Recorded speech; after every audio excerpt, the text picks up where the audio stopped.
Good evening, folks. How you doing? I'm Easy Street from 96.3 WHUR in Washington, D.C. But right now, I'm not in Washington, D.C. As a matter of fact, I'm coming to you live and direct from an undisclosed location. I'm not telling you what. That's why you see you got this crazy looking background. Usually I'm at the crib and it's looking all nice and fancy. And I just got the hotel look. And so I'll be back in the DMV tomorrow. Make sure you tune in and check me out on Saturday from 5 until 10 p.m. My brand new mix show on 96.3 WHUR. Want to shout out to my entire family, Steve Harvey, Autumn Joy, who's having an incredible time in the midday over there doing her show from 10 until 3. Want to shout out to Frank C and Nina Brown as well. And also my dude, Harold Fisher. I haven't seen Harold in a while, since COVID-19 has pretty much locked the entire radio station down. Most of us are broadcasting live from our home, but he did come by a couple of weeks ago. I got a chance to see Harold, so I want to shout him out. And I also got to shout out my brother, John Mond, back at the Quiet Storm. And we got a brand new lineup. Of course, all this is on the website at WHUR.com. And we want to just welcome you in to WHUR at home. So sit back, relax, get you a nice. This is ginger ale, by the way. Okay, just for the record, I'm not much of a drinker at all. Ladies and gentlemen, boys and girls, an icon in rap and also in radio is officially about to join us. Show your love right now for Chubb Rock, y'all. Hey, DC, DMV, the world. Yes. How are you, sir? Man, I'm blessed, taking nothing for granted. And, just happy to be here, brother. Happy to be here. Wonderful. So we got a lot to talk about today. Of course, you're on the radio. You have a show actually on the HD channel with us. We're going to talk about that. Of course, we'll talk music, a little bit of politics, a little bit of spirituality, and other things that's going on in your life. Well, first of all, I want to thank you for joining 96.3 WHUR at home. I know you're a busy man living down there in the ATL and all of that. But first, we know that you are a rap icon, and if I could give you an award right now, I would do that.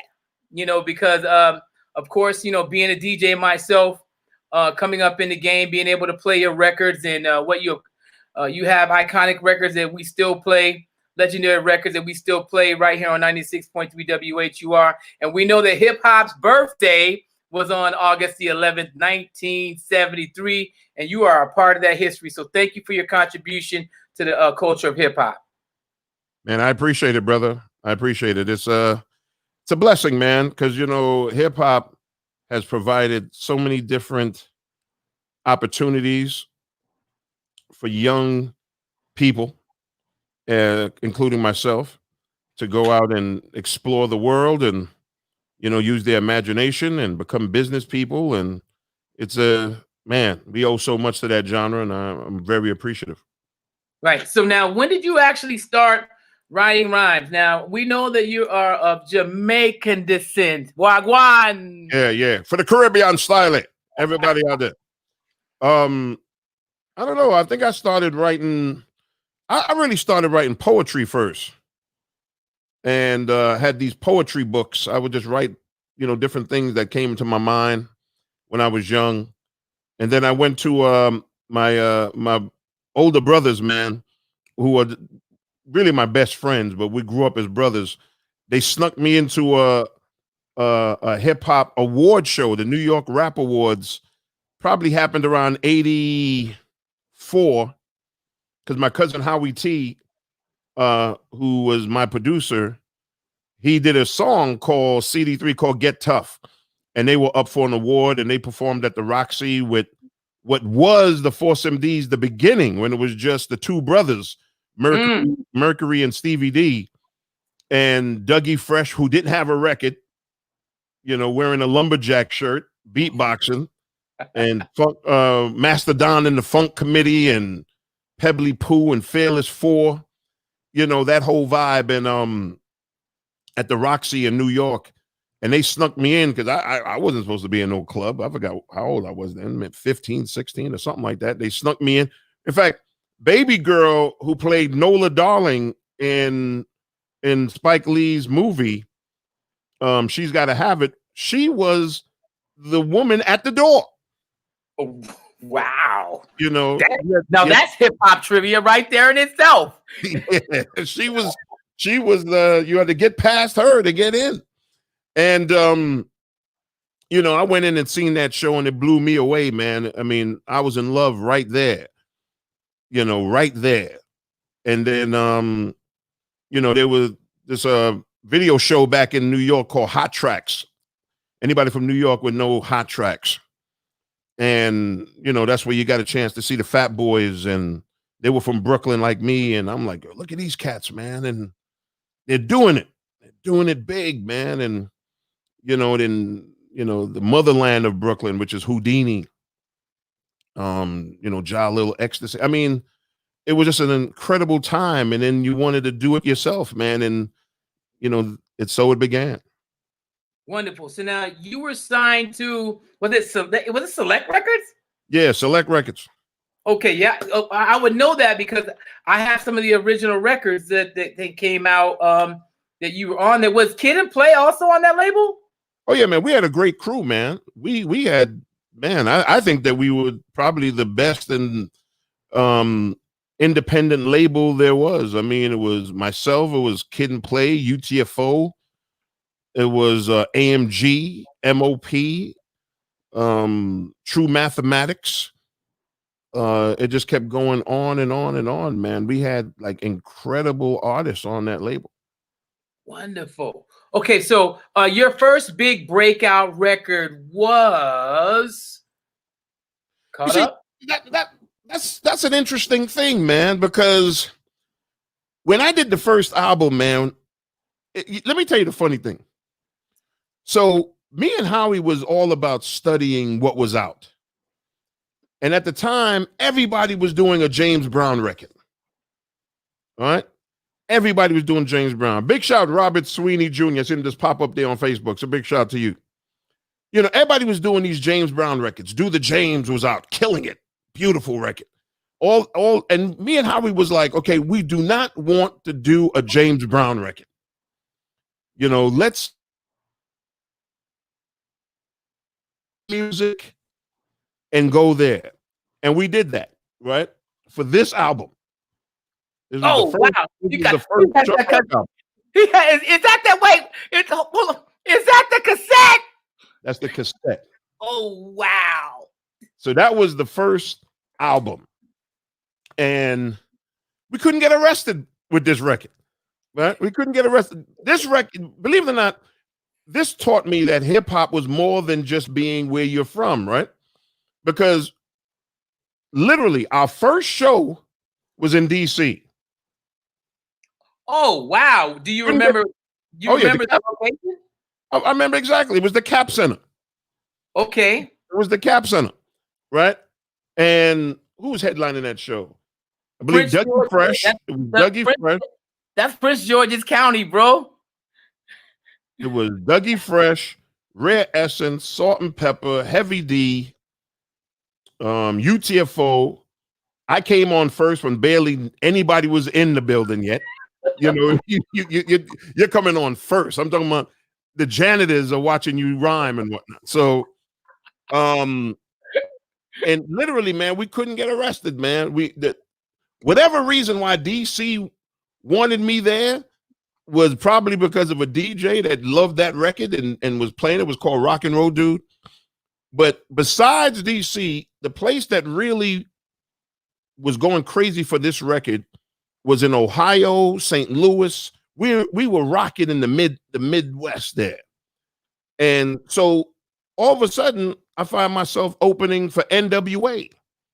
Ooh. And I didn't have a clue who these cats were. I'm just like, I'm getting there. There's 5,000 people there in Cleveland. And I opened, they loved the music, put on DJ Innovator, which is on that album. Crowd went crazy. I'm sitting there going, you know this record? Right. And then I see Easy them get on, and it was like, when they were on, it was like Earth, Wind, and Fire was on. That's how much eruption was going on. And big shout to Eazy-E, man. What was funny, he came up to me one night, he was like, yo, homie, I like what you're doing, man. I like what you're doing. And we're talking, man. He was so cool. And I would go back to Brooklyn and tell people, yo, man, there's these cats wearing black everything, and they're killing it out there. And cats didn't even know what I was talking about. They were like, who are you talking about? I don't even know who you're talking about. I'm like, are you kidding me? These guys are at 2 million records right now. And so you start to realize that hip hop is more than just, where you're from. You feel me? Because literally in New York, we couldn't get arrested. I think Mr. Magic might have played the song twice. Bless his heart. Wow. And but then I got frustrated. Because I'm like, okay, the 808s and the played music didn't do it for us, right? So I forgot where Howie was. He might have went somewhere. And I took a bunch of records and I went down to the studio by myself. And one of the songs on this album, the first album, was a song called Caught Up. But the song was about a girl and being caught up in this and that and blah, blah, blah. One night love affair. Right. No. The original wasn't that. The original is a whole different song. Really? Yeah, the whole different song. So when I went to the studio with these records, I did what I thought I said I would never do, which is do a James Brown type of record. But I took Hot Pants. I was working on that, putting the beat together. Then I put that Caught Up in a One Night Love Affair for the hook. Then I put the Ben Casey joint in there, the man, woman, Jeremiah. What's going on, Playboy? Be more. Big shout out to all my people on Monroe and Fayette. I put this record together and I called it Caught Up, but now it had whole different rhymes to it. And I put the record together and I played it for Howie, and Howie was like, oh, we're putting this out. This is going to be the remix. I said, you do know it has nothing to do with the original, except for the same title. He's like, I don't care. We're putting this out. And we ain't have no video. None of that. We just put the record out, and that became the underground, first real, above the equator type of record that. There you go. Rock that joint, homie.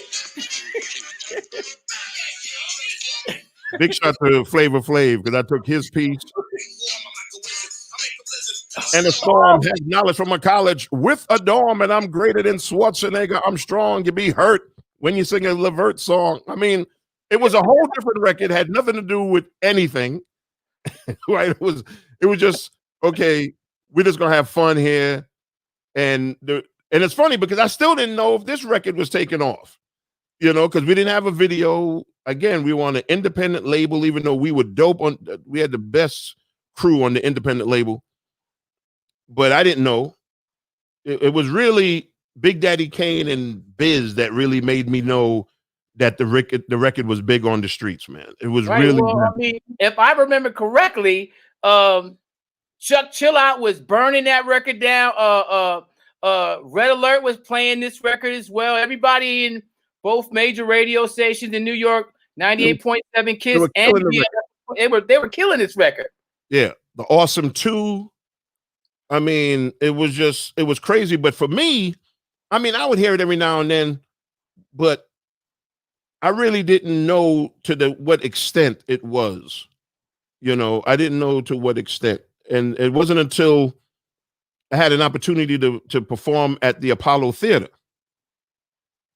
And they said, hey, man, we're going to give you one song. You can do one song. A&R at the time, rest in peace, Greg Riles, got me to do a song at the Apollo Theater. Now, I'm nervous because I'm like, wait a second, they booed Luther Vandross in this building. Ooh. So I'm like, okay, I don't have no video. Kane is the headliner, right? He's on fire. Biz is performing that night. He's on fire. He's a superstar. So I'm sitting there going, yo, how's this going to work tonight? And literally, out of nowhere, this was the incredible thing about hip hop, especially back then, was Kane heard me speaking to someone, and I think it might have been Greg, and he said, "Hey, homie, let me ask you a question. What's your name? And I said, Chubb. And he said, what? Yo, I'm a big fan of yours, man. I love that album that you put out. I love that album. And I'm like, you did? I'm looking around. I'm like, wow. Okay. He's like, yo, on the tour, that's all I played. And then he called Mr. C over. And he said, yo, Mr. C, what's the album I used to play on the tour all the time? He said, yo, that Chubb Rock record. I don't even want to hear that record no more. And I was like, wow. And he said, hey, hang on, hold me right here. And I'm like, you know, that does something when a guy who's on fire, I mean, he is the man at this point. And he gets a younger cat and he says, yo, man, you're gonna do some things here. And I'm sitting there going, wow, I don't even think people knew the song. He said, what are you, crazy? It's gonna be an explosion when you put that record on. He said, you don't believe me? Yo, Biz. And he calls Biz over. And Biz is like, he tells Biz, and Biz, you know, Biz has to talk while beatboxing and doing sound effects. It all comes in one thing, and he has the syntax in it. So he's like, yo, this is the homie Chubb Rock over here, man. He said, what? Caught up? You know, Biz, and you know how he does things. It's my man. And Biz is like, oh, B, you're about to shut this down. So that gives you confidence, right? Because your big brothers are there saying, oh, watch what happens. And that's what happened. The song came, boom, man, crowd went crazy. Woman. Yeah. And by the time I finished that record and I was done with the show, I don't think I went to sleep for 2 days. I just went back saying, Kane and Biz said this to me. And this, I mean, it was just a great time and we've been friends, obviously, since. And that's 87, I guess. Probably about 87. Yeah, about 87. That's crazy. Okay, so let's fast forward really quick. I'm Easy Street from 96.3 WHUR. That is Chubb Rock right there. And this is WHUR at home. Thank you so much for tuning in. I just wanted to reset really quick. Now, since you were there in the heydays of hip hop, fast forwarding it to now,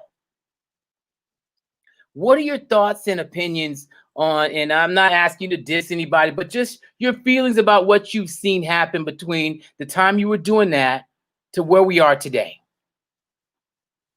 See, I have a different view on a lot of it, man. There's a lot of those youngins that I think are brilliant, man. Brilliant. J. Cole, brilliant, man. He would have survived that time of the golden era with ease. Mm-hmm. You know, Kendrick Lamar, his vernacular and everything else, brilliant. Tyler, the Creator, you know, Mad Lib and them cats, serious.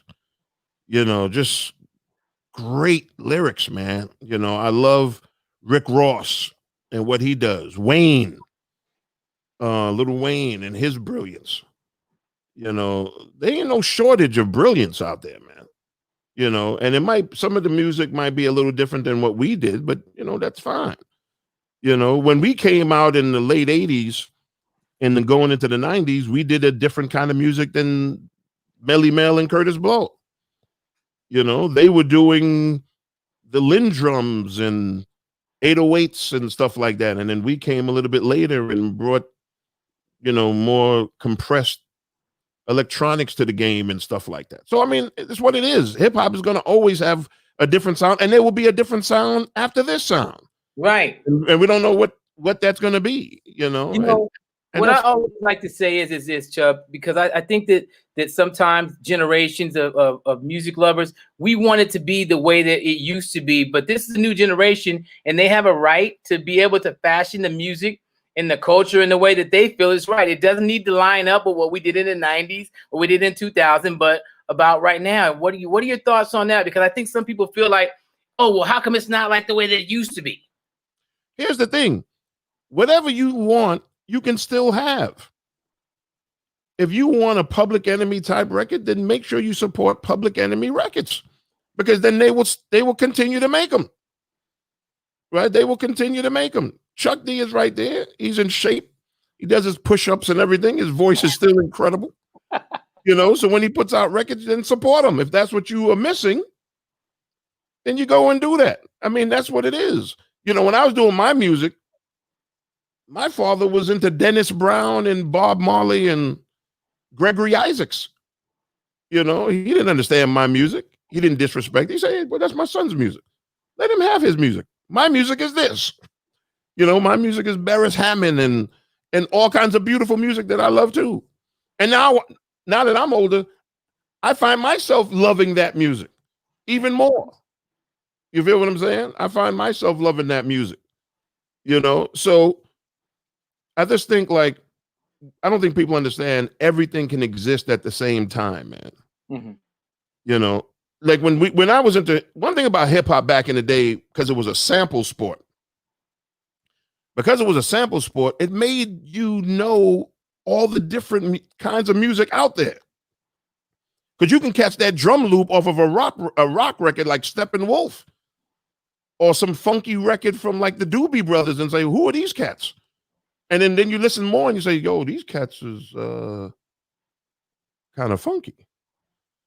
You know, so it made you appreciate all kinds of music, man. So I'm not a believer of everything got to be one way. That's utterly ridiculous, man.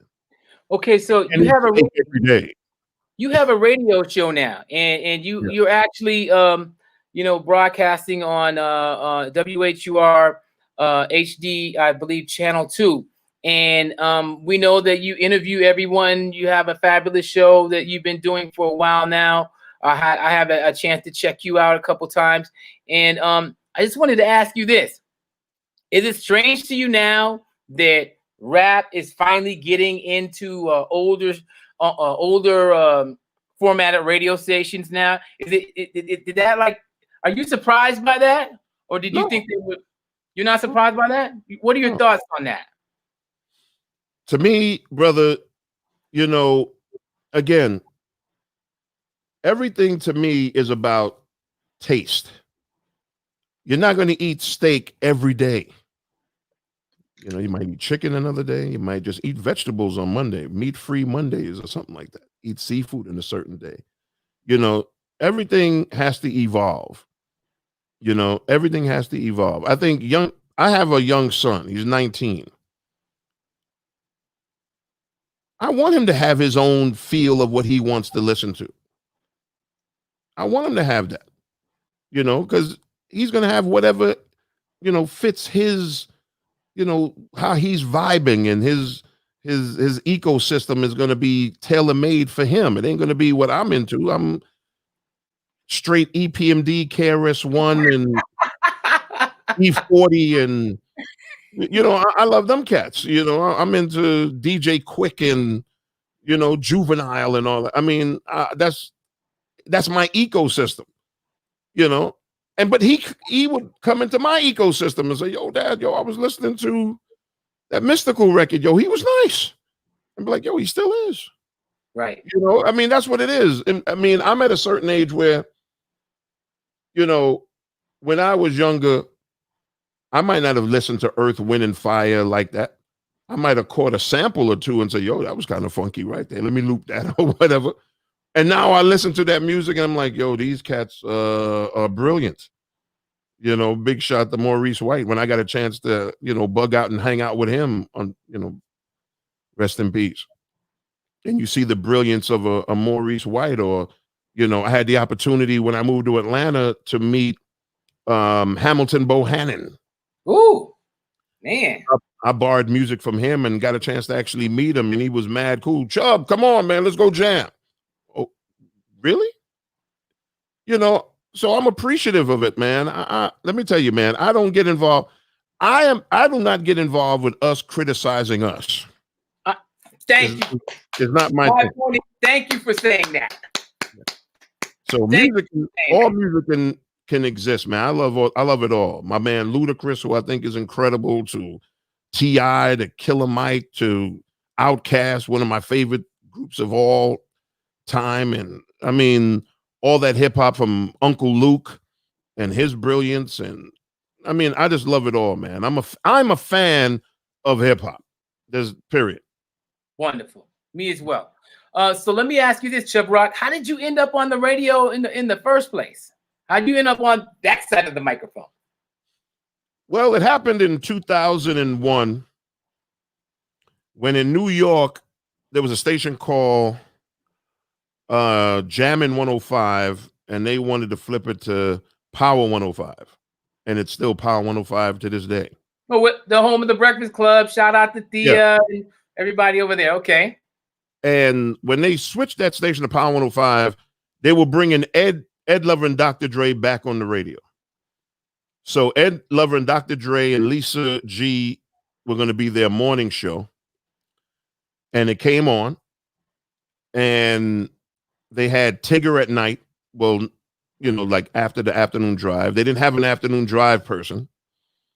And Lisa G was talking to the program director there, Michael Saunders, legendary programmer, and said, "Hey man, you should talk to Chubb." And he was like, "Hey, I'm a fan of Chubb Rock. I didn't know he did radio." And she said, I don't know if he does radio. I just think he would be great for the show." You know, so it was just kindness. I never told her I wanted to do radio. This was something that was in her mind. She just said, "I think he would be great at it." And kindness, man. How we all are, man. Kindness to each other. And then he called me and was like, "Yo, man, come up here." I came up. I did a bunch of voice work for him first, and you know, did the Barry White stuff for them. And they played that for a little while. And he said, "Hey, man, try the weekends." I said, "I've never done this before." He said, "You want to learn? I'll teach." I said, "Cool." Did the weekends, maybe a couple of weekends, and then Ed Lover and Dr. Dre went on vacation. He wanted me to fill in. I filled in the morning show. Then he said, "Okay, go to the afternoons." And it started there. And then I got a chance to watch people. I got a chance to learn. Tigger showed me a lot. Tigger came on after me. You know, he was already brilliant, and his board work was incredible. And, you know, me and him would bug out during his show, and I learned from him and learned from my brother, Dr. Dre, and Ed Lover. And Moni Love was on the radio there. I learned from her. You know, people just being kind to me and showing me my way around. And I loved it and been doing it ever. Wonderful. Chubb, are you still with us? Are we frozen? Okay. All right. Wasn't sure because on my end we were a little frozen here. Okay, so let me ask you this now. So you currently have a show, and I believe you have like guests that come through, and you've had, name some of the people that you currently have had on your show. I believe, did I see Ralph Tresvant and other people coming through on your show? Talk to me about who the guests you had. We had Stevie Wonder a couple of times, Charlie Wilson, Ralph Tresvant, Mike Bivens, April Ryan, Soledad O'Brien. We've had everybody. I mean, my Rolodex is long. I've been in it long enough. Mm-hmm. We've had everybody. I don't think there's anybody that we haven't had, man. We've had Eddie Levert and Stephanie Mills. Oh, Stephanie Mills is incredible. Mm-hmm. And Rodney Perry, and we've had everybody, brother. Everybody. Awesome. We want to encourage everyone to tune in. Actually, you should follow Chubb on Instagram as well. He always posts about what he's doing on his show, and I believe there's a listen live link. Go ahead and give your Instagram really quick. Yeah, Chubb Live, ChubbLive, and also you can follow at the Chubb Rock Show. We have a lot of fun, man. We just have a lot of fun. We are involved with current events. We also talk music because I'm just I always call myself the curator of hip hop, man. I'm a collector. I love it. I have a show called Digging in the Crates, which is just a tribute to hip hop. And we just have, man, great conversations. Big shout to my girl Cheryl Underwood, a sister of mine. And you know, she always would jump on the show, and we always talk about life and things that's going on out here. Just a brilliant sister. And yeah, I'm grateful, man. I'm really grateful. Wonderful. I love black radio. Love black radio. I don't believe in buffoonery where we're competing against each other. We're all one voice, hopefully, for our community. And I'm just a big fan of it, man. Awesome. All right, I'm Easy Street from 96.3 WHUR. That is the legendary Chubb Rock right there. She's on HUR at home. Thank you so much for tuning in. We're 30 minutes in really quick. I want to just say this, man. And I want to ask you this. What do you feel about what we're currently seeing in the political climate? I mean, the Democratic convention is going on right now, and we have an African-American female by the name of Kamala Harris. Went to Howard University, of Jamaican descent, sororities and all of this other business. Everybody's posting all these different things. But we were talking earlier about the fact when everyone was talking about all of her connections, nobody was mentioning the fact that she was Jamaican. Yeah. I mean, we were, because we're very proud of Caribbean Americans and Caribbean people that have done great. And which she is one of them when she became Attorney General. And, I have cousins that just hit me with pictures and was like, hey, man, she's related to us. And from out of Kingston, out of our family, which makes sense because she looks just like my aunts and stuff like that.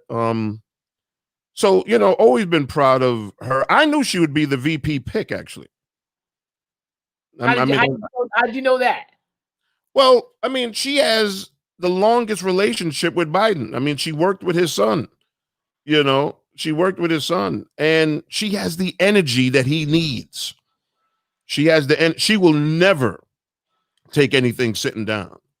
45 will not be able to pull his shenanigans. She's a prosecutor. She knows how to deal with it, man. She's a brilliant sister. And I know she's going to do oh man, she's going to be president. I'm saying it today. What is it? And she's just a brilliant sister, man. I see Biden's whole cabinet being brilliant. I see Stacey Abrams on the Supreme Court. I see Susan Rice being his Secretary of State. I see it all, for him. He's going to have a brilliant, energetic cabinet, and no one will get fired and resign all of a sudden. Yeah, you know what I'm saying? That's what I think. But we have to be serious. We can't be distracted by political provocateurs and nonsense, man. Right. We still have a lot of steps that we need to take leading up into November, because we know that we can't. This is not going to be a slam dunk.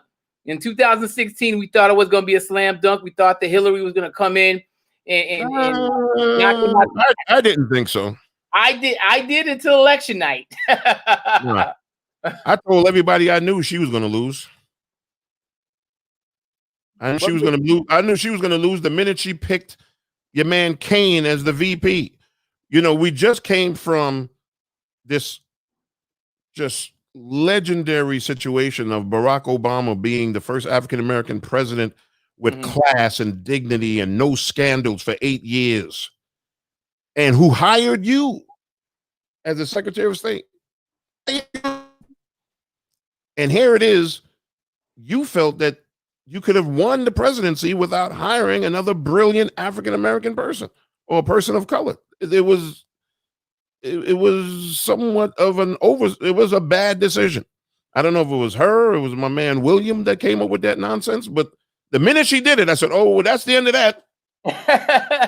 We're looking at 2020 here. Okay, so let me ask you this. Let's just say that Chubb Rock is the official campaign manager of Kamala Harris and Joe Biden. Right. What do you tell them they need to do to beat 45?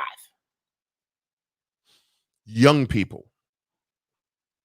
Young people will be the answer, man. Grown folks are going to already have who they're voting for right now. Grown folks rarely change cross party lines. The future and everything is going to be based on young and new voters.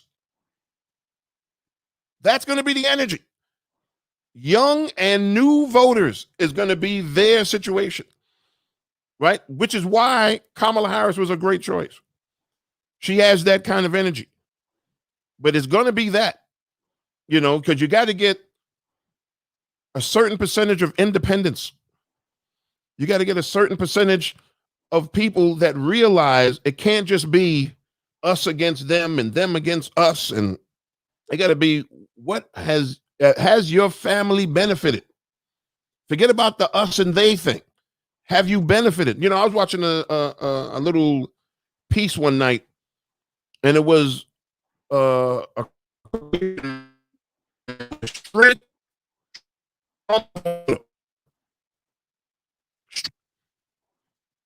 and he lived in, I think, West Virginia.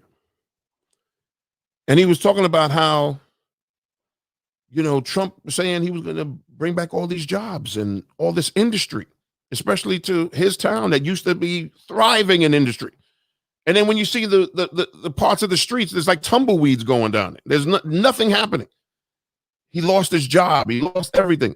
He was there because he was a man and he still wanted to take care of his children. He was he was making knives to sell to people. Great looking knives too. And even through all that pain and all of that stuff that he thought he was promised and did not get, he still wanted to support Trump. So you have he's an older guy. So you have grown people, no matter how they suffer, it's always us against them. So the energy is young people that are indecisive. They don't know. They want to hear buzzwords. They want to hear certain things that pertain to them. School debt. What's the future going to be like? Especially if the word job might not exist no more. You know, what is really the future? What is the plan that you're putting in place? What old, misnomers you're going to kill at this point? And that's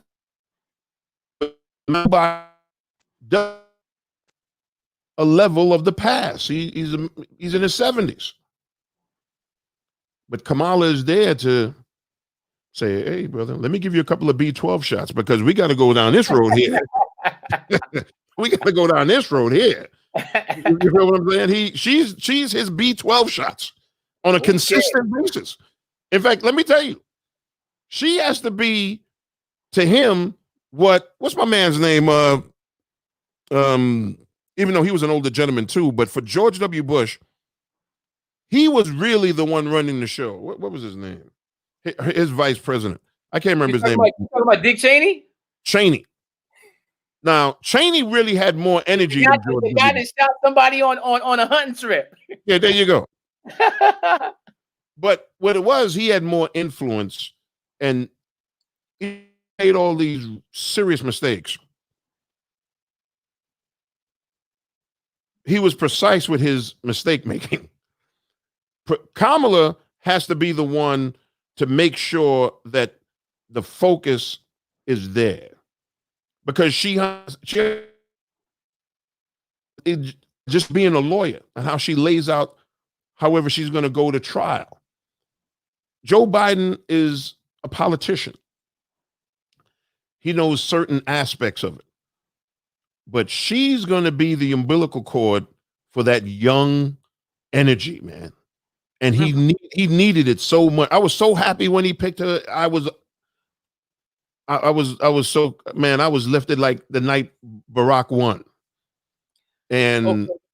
Yeah. I have two more political questions. Then we're going to change this conversation. You mentioned buzzwords earlier, Chubb. Do you think one of the buzzwords should be Black Lives Matter? Oh, of course. Of course. And because it does matter. And that dish is ready to be served. It's been simmering and seasoning for quite some time now. It needs to be served now. Everybody got their plates ready. It's time to serve that food right there. So something that's going to be very important. And they're going to do it with class, because they're going to do it without having people feel that means the elimination of other people. No. It's not. Black Lives Matter has nothing to do with eliminating anything. It's the inclusion of something. And yes, that's going to be one of the buzzwords. Okay. Last political question, then let's move on because we got like 5 more minutes left.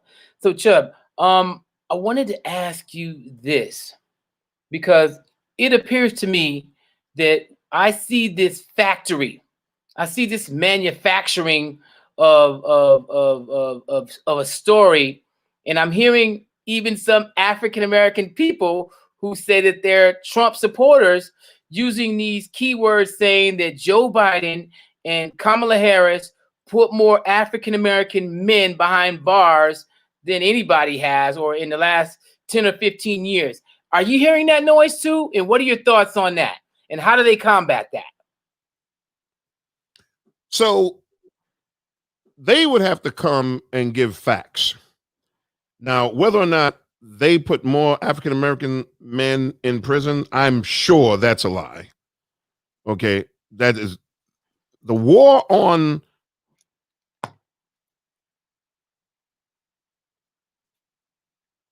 did by Reagan thing, followed by George H.W. thing, and then, of course, unfortunately, was a Bill Clinton thing.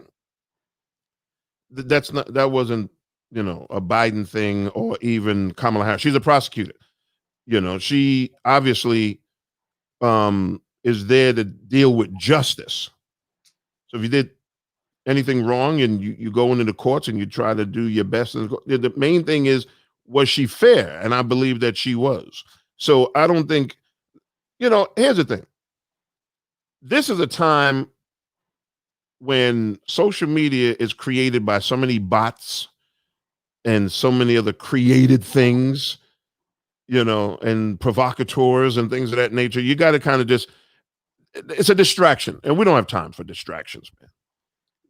When Obama was running, I heard all kinds of stuff to say what's going on with him, so it was like, come on, B. You got to focus like Minolta right now and forget about all of that. You cannot judge your assumptions on what you have already experienced in the last 3.5 years. So you're judging on an assumption, what you think they're going to do, or you're going to judge on what my man has already done in 3.5 years. It's ridiculous. Only us as black people are guilty by imagination. Are we guilty by imagination? You feel what I'm saying? Prove to me that we're guilty. See, that's what goes on even with cops killing each other, killing people. They're like, okay, he's aggressive. He's this. Boom. No gun, no weapon. Oh, we're just guilty by imagination. We have no time for that, man. Also, and being that you're in D.C., big shout to my girl Joy Reid on her new show over there on MSNBC. All right, big shout to her. She's doing a great job too.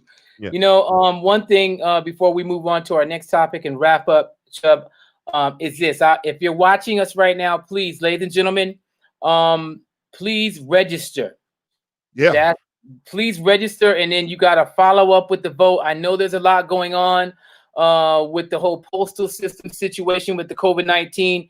But ladies and gentlemen, if you're watching this right now, you can cast your vote and send it in now, or you can go online, print out your ballot, and actually physically take it to the polling place or the post office and drop it off where we can make sure that your vote is counted. But if you're a little leery about the postal service, I'm hearing right now, at least in Prince George's County, you can go ahead and register now and drop off your ballot any day of the week instead of even going to the mail system.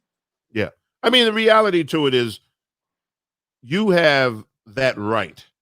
People have died for you to have that right. People were hung so you could have that right. Don't sit it out. Hashtag don't sit it out. And it's funny because, I got a lot of family in radio, black radio.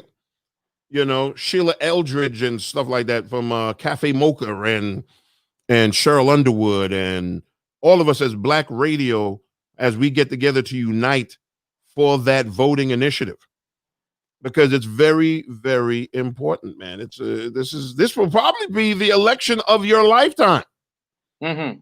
Okay, this will be it right here. So this is very important here, man.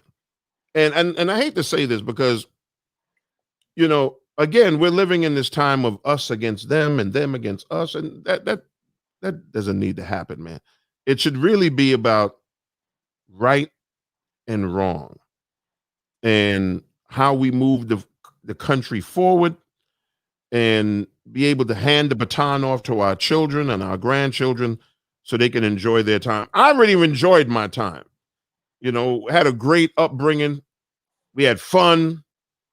Go out there and have your ices and play handball and football and two-hand touch and have friends and have neighbors. And, a lot of that don't exist no more. So what baton? That's what's.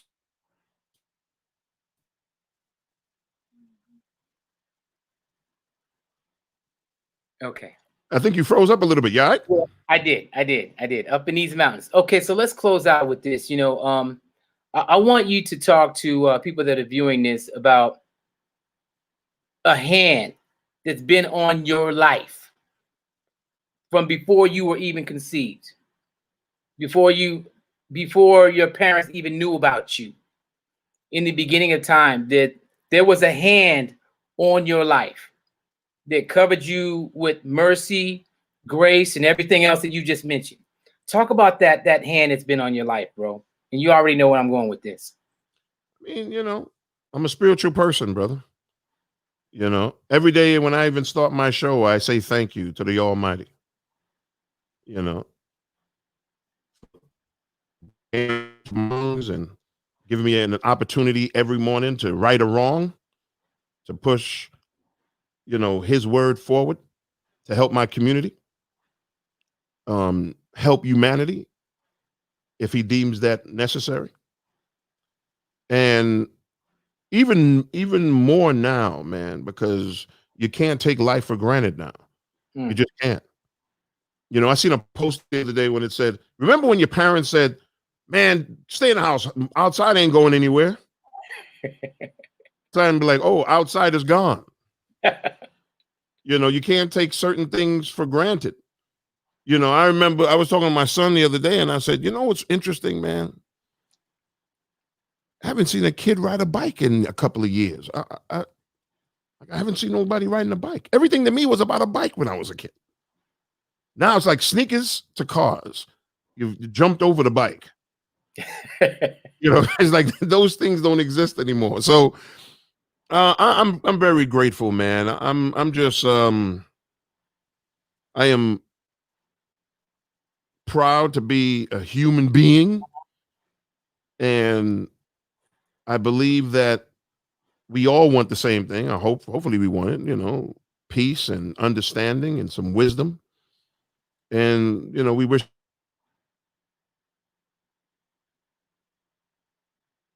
Close out because you're a DJ.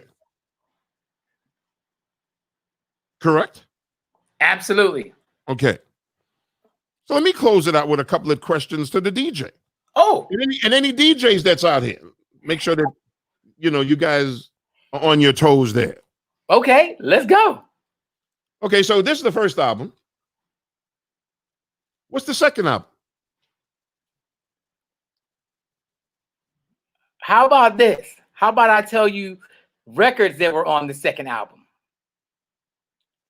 I don't know the name of it, but I know records. You froze up for a second. You froze up for a second. Yeah. Are you back? Yeah, I'm here. This is the first album. What's the second album? Yeah. I don't know the name of the second album, but you had green on the cover. It was greenish. It had something green, and just the two of us was on there, I believe. And Treat 'Em Right. So that answer is incorrect. The second album is this album. Okay. This is the album that had Your Bad Chubbs on it. Your Bad Chubbs. Okay. So it was So what's the third album? I don't know the title, bro. This is the third album. That's the one I'm talking about. Now that had just the two of us and also Treat 'Em Right, right? Got you. Awesome. What's the fifth album? I don't know the fifth album, but I do know. Wow. What label was that on Select too? Yeah, this is all Select. Wow. It's a shame. It's a shame. It's a shame that all those labels that paved the way, that created the foundation of hip hop, are no longer with us, man. Sleeping Bag Records, Cold Chillin' Records. Now, Select Records is still there. Really? Yeah, Select Records is still there.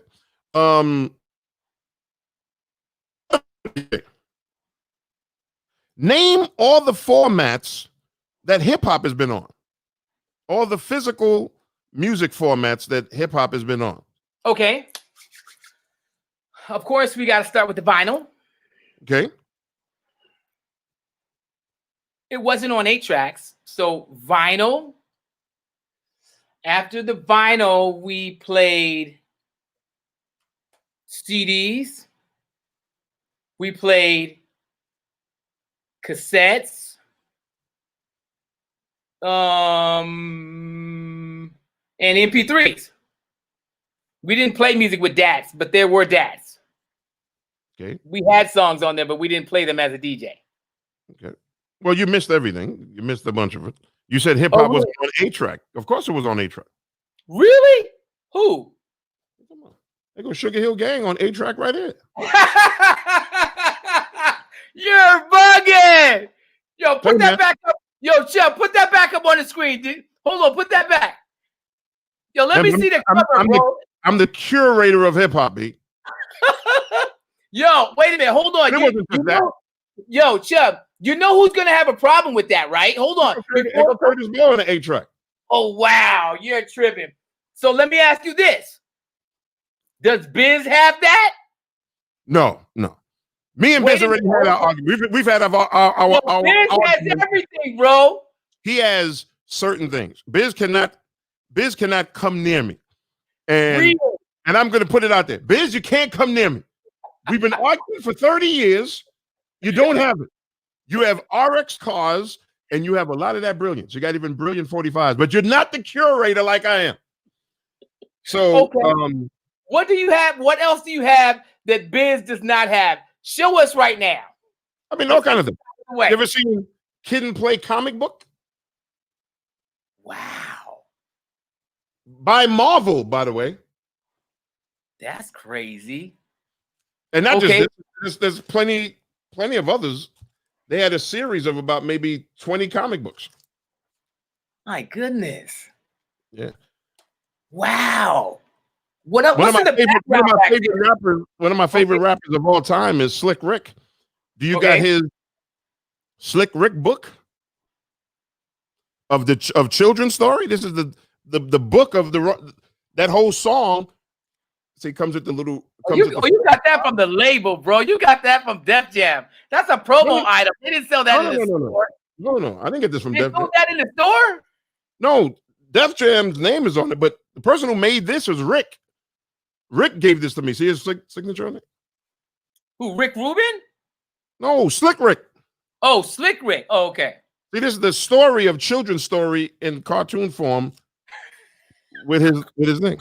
And then Marvel, they stole the cover for a Spider-Man series. Yo, Biz, this is not me, Biz. Yo, shout out to Bismarck. Yo, Bismarck, this is not me. This is Chubb Rock doing this, bro. So I don't want none of this smoke, man. Me and Biz have been arguing. One more thing. What else do you got, Chubb? The list goes on and on. I mean, I don't even know if you could even see any of this stuff. They get the boom boxes right there. Okay. There's a plethora of them. Hold on. Just a second. TVs, boom boxes that play records. Wow. Hey, go something you've never seen. A triple cassette boom box. Wow. Now, when you deal with tech stuff like DJs and tech, has there ever been a DJ that had any kind of tech named after them and they had their own piece of tech for DJing? Grandmaster Flash? Now, what did he have? He created the first mixer. What was it called? I know the system he used was the Peekaboo system. Nope. He had something called the Flash Former. The Flash Former. Okay. All right. So you said you got boomboxes. Do you know the company that did that thing for you? I don't. What is it? Gemini. I got 2 of them in the room there. Look at this, Chubb. I need this, bro. Hold on. You see that box? You see that? Yeah. You know what that is, right? Of course. What is it? What kind of box is it? It's a JVC. Absolutely. Oh, yo, don't do this. Chubb, don't do it. Oh my God. Chubb. Oh my God. He has it. Oh, yeah. You're killing me. Yo, we're done. We're done, Chubb. Hey, man, say goodbye, bro. Say, we're done with you, man. Curator of hip hop. The curator. Yeah, he has it. Yo, sell me that joint, bro. How much, man? How much? Man, one day, if we ever go down that road when we really talk hip hop, you let me know on WHUR at home. We'll really go into some things, man, when it comes to hip hop. Bro, I need to get you on my podcast. After we get through this whole pandemic, man, I would love to have you here in DC. Thank you so much for coming through. I'm going to let you get the last word for the fans in the DMV and around the world that are watching this interview. Go ahead, Chubb. Be good to each other, man, because we don't know what the future holds. Be kind to each other. Mistakes are inevitable. And if you get a chance to have another day, you could try to fix those mistakes. And try to exit bitterness out of your heart, man, because bitterness is just poison. It's just straight poison, man. And you deserve to be happy. So until we all get a chance to dance with each other again, after this is over, I wish you all well. Peace. God bless you, bro. Thank you. Ladies and gentlemen, the legendary Chubb Rock. We appreciate you, bro. Appreciate you, my brother. Man. Take care, man. Peace. Peace.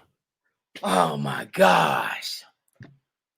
Oh, wow. I cannot believe he has the JVC boombox that I'm on eBay trying to buy.